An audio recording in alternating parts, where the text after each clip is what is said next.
욥기. 삶이 정말 공평하지 않을 때 자문에서 우리는 선한 사람에게 좋은 일이 일어나고 악한 사람에게 나쁜 일이 일어난다고 배운다.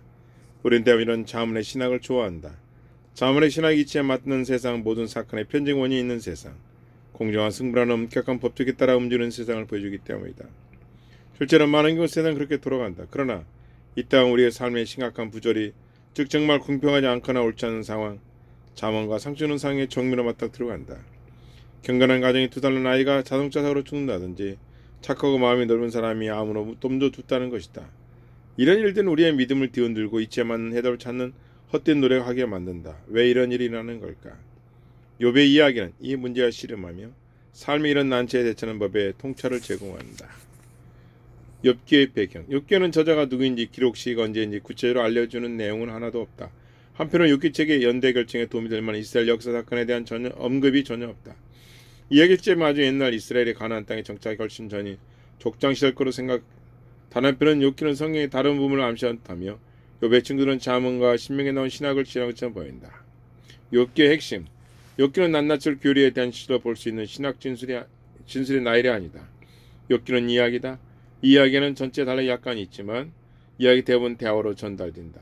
각 대는 문맥이 중요하며 각 지수는 욥기 전체 문맥에서 봐야 한다. 대부분의 이야기는 마찬가지다. 욥기 흥미롭고 독특한 점. 욥기는 사탄이 실제로 등장하는 소수의 구역책 가운데 하나다.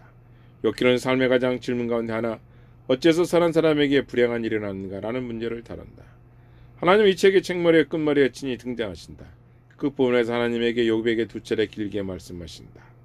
욥에게 말씀할 때 하나님 매우 쓰레는 이브리 시를 통해 말씀하신다. 욥은 하나님의 세상 경방식의 이의를 제기한다. 하나님 욥을 부드럽고 온화하게 책망하신다.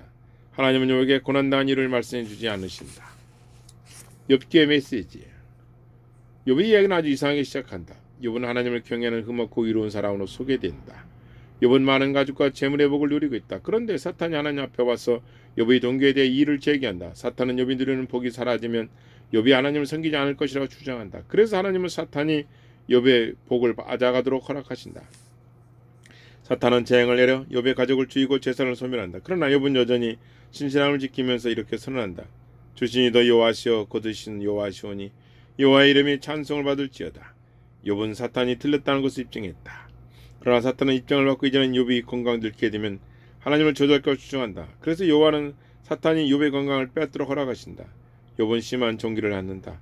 게다가 아내까지 욥에게 등을 돌린다. 그러나 욥은 계속 신앙을 지키면서 냉철하게 말한다.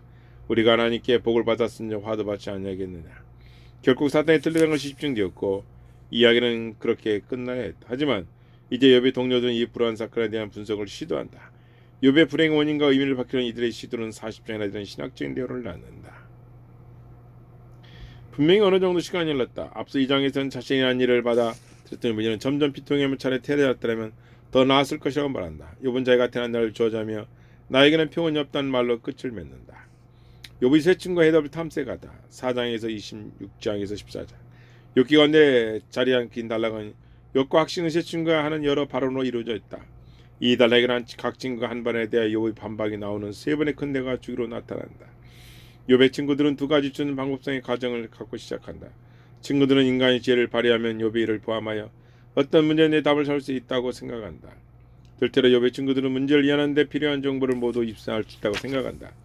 불행하게도 이 두 가정 모두 틀렸다. 욥의 친구들은 하나님이 도덕적으로 공평하시다고 믿는다. 그들의 생각에 욥은 분명히 하나님에게 벌을 받고 있으며 따라서 욥은 하나님에게 어떤 큰 죄를 저지른 것이 틀림없다고 결론짓는다. 따라서 욥은 회개해야만 했다. 이러한 사건은 본질상 자문의 시락, 사람은 이 세상에서 응분의 대가를 받는다. 이라는 점이다. 이런 친구들의 신앙은 틀린 것이 아니라 다만 피상적일 뿐이다. 이 상황에 대해 그런 신앙을 좋아하는 사람은 잘못이다. 더구나 이들은 자기의 친구 욥을 위로하는 노력을 별로 하지 않는다. 오히려 이 비극을 설명하게 했을 뿐이다.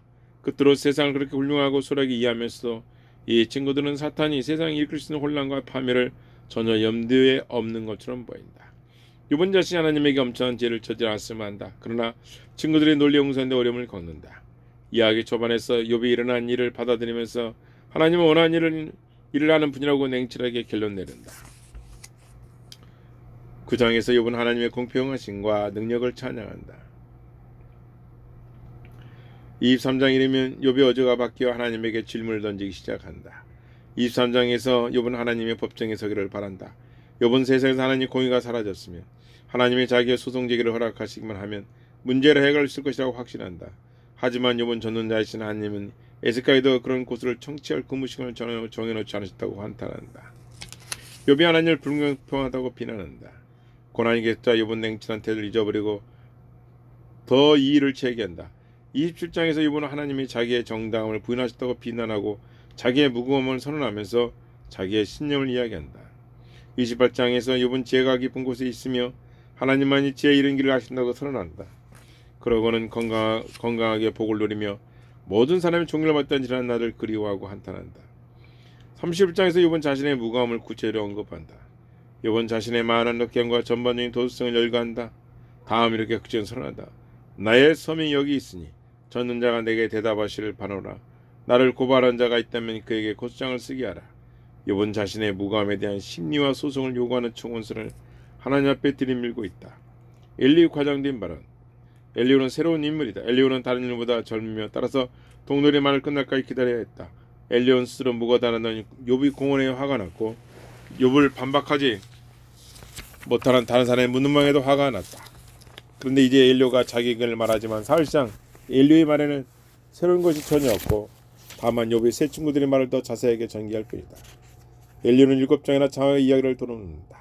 그런데 다른 친구들이 한 발언과 대조적으로 욥은 물론 다른 친구들도 엘리후의 말을 답하거나 무시하지 않는다.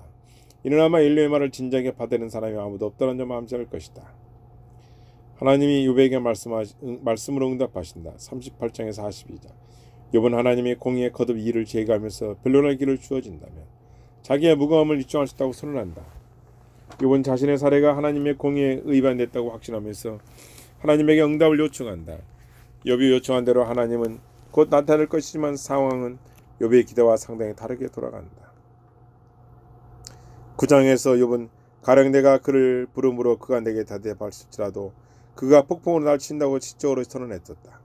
그리고 엘리후의 화려한 치유 발언에서 이 젊은 발언자는 하나님을 번개와 바람, 구름, 폭우와 연결시키면서 하나님의 능력을 묘사한다. 따라서 하나님이 무지한 말로 생각을 어둡게 하는 자가 누구냐? 너는 내 장무찬 허리를 묶고 내가 내게 묻는 것을 대답할지라고 요구하신다. 갑자기 폭풍한 데 강림하시는 것은 상당히 아이러하다. 욥은 지금까지 하나님에게 자기 합리적이고 사리에 맞는 항변을 제시할 수 있게 되기를 바라왔다. 그런데 마침내 하나님이 나타나셨다. 하지만 하나님은 도리어 질문은 자신이 할 것이라고 선언하신다. 하나님은 곧바로 욥을 향해 연연 질문세를 퍼부으신다. 내가 땅에 기초를 놓을 때에 네가 어디 있었냐? 누가 그것의 도량법을 정하였는지? 누가 그 줄을 그것에 의해 띄웠느니 네가 아느냐? 이런 모든 질문은 하나님의 의대한 창조의 측면들을 다룬다. 욥은 하나님의 생경멸시의 일을 제기해왔다. 따라서 하나님에게 우주에 대해 얼마나 많이 아느냐고 묻고 계시는 것이다. 하나님은 가당치 않다듯이 말씀하신다. 내가 아마도 알리라. 내가 그때에 태어났으리니 너희 수가 많음이라. 하나님은 계속해서 2장에 걸쳐 친히 말씀하신다. 특히 놀라운 창조 사건을 묘사하시면서 이 모든 비주 세계를 다 이해하고 있는지 욥에게 물어보신다. 마침내 40장에서 하나님 말씀을 멈추시고 욥이 답변을 기회를 주신다. 어쨌든 욥은 많은 장에 걸쳐 하나님에게 들어달라고 요구해왔다. 그런데 이제 하나님의 폭풍 가운데서 말씀하시면서 사실상 욥이 세상에 대해 알고 있는 것이 형편없이 적다는 것을 지적하자 욥은 입을 다물고 침묵한다. 그러나 하나님 말씀이 더 있다. 하나님은 욥에게 몇 가지 질문을 더 던지신다. 하나님 폭풍 가운데서 욥에게 너는 대장무창 허리를 묶으라며 다시 경고하신다. 내가 내게 묻겠으니 내게 대답할지나. 하나님은 대체로 욥을 부드럽게 꾸짖으신다. 흔히 마침 나가들어 겁을 주시면 실제로 욥을 해치진 않으신다. 그럼에도 불구하고 욥이 하나님의 공의를 비난하는 데 대해서는 상당히 화가 나셨다. 그러기에 하나님은 욥에게 콕 집어서 물으신다. 네가 내 공의를 부인하려느냐? 내 의를 세우려고 나를 악하다 하겠느냐? 그 다음 하나님은 계속해서 하나님의 능력이 크시며 세상에 입센 짐승들을 다스리심을 통해 하나님의 능력이 입힌다고 강조하신다. 하나님의 바다 깨물은 리와보다 뛰어난 자신의 능력을 상술한 긴 단락으로 맺으시는 점은 다소 흥미롭다. 리오야다는 악어나 그와 비슷한 짐승과 동물시라는 학설도 있지만 대부분의 학자는 리오야다는 라합과 함께 바다에서 혼돈을 일으키는 세력을 나타낸다. 사탄이라는 관계있다고 주장한다. 이처럼 욥기는 사탄의 이의제기로 시작하여 사탄의 세력도 뛰어난 하나님의 절대적인 능력에 대한 선언으로 끝난다. 본질적으로 욥은 자기의 공을 더 잘 이해하고 있다고 암시하면서 세상에 대한 하나님의 지배권의 일을 제기해왔다. 이에 대한 하나님은 욥이 세상에 대해 별로 알지 못하며 세상을 기억할 권한도 없다는 사실을 욥에게 알려주신다. 더구나 하나님은 욥기 40편에서 욥 네가 사탄의 세력을 다룰 수 있겠느냐 말씀하신다 하다. 하나님의 말씀을 멈추자 욥은 자기 잘못을 인정하면서 나는 깨닫지도 못한 일을 말하였고 스스로 알 수도 없고 이해하기도 어려운 일을 말하였나라고 고백하며 회개한다. 마지막으로 하나님은 욥의 친구들을 꾸짖으면서 너희가 나를 기어 말한 것이 내 종 욥의 말같이 옳지 못하며 지적하신다. 욥은 자기 친구들을 위해 기도하며 그런 다음 하나님은 욥의 남은 삶을 위해 엄청난 복을 베푸신다. 욥은 다시 복을 받고 회복된다.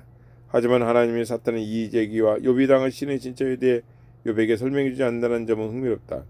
하나님이 세상의 창조로서 위대하고 능력이 크시며 권능과 공의로 다스려 무신한 점을 욥이 인정하는 것으로 족하다. 오늘날 우리 삶을 어떻게 정의할 것인가?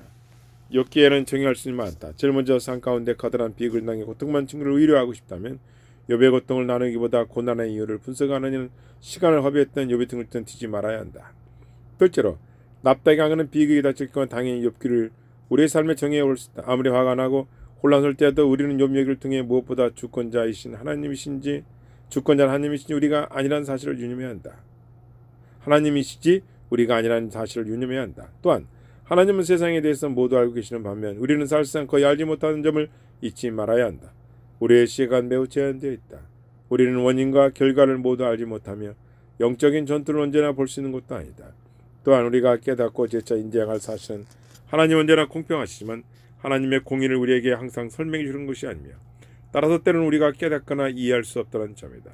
마지막으로 가장 중요한 점은 이유를 알 수 없는 비극이 닥쳐 우리가 하나님의 성품과 주권을 신뢰하기를 하나님이 바라신다는 것이다. 상처와 혼란을 겪을 때 설령 화가 좀 나는 때조차도 우리는 하나님의 성품에 대한 진리라고 알고 있는 바를 고수해야 하며 하나님의 세상 경영하는 방법을 알고 계속 믿어야 한다. 욥기에서 우리가 가장 좋아하는 구절, 네가 땅의 기초를 놓을 때에 네가 어디 있었느냐, 내가 깨달아 알았거든 말할지니라. 욥기서 38장 4절 말씀. 아멘.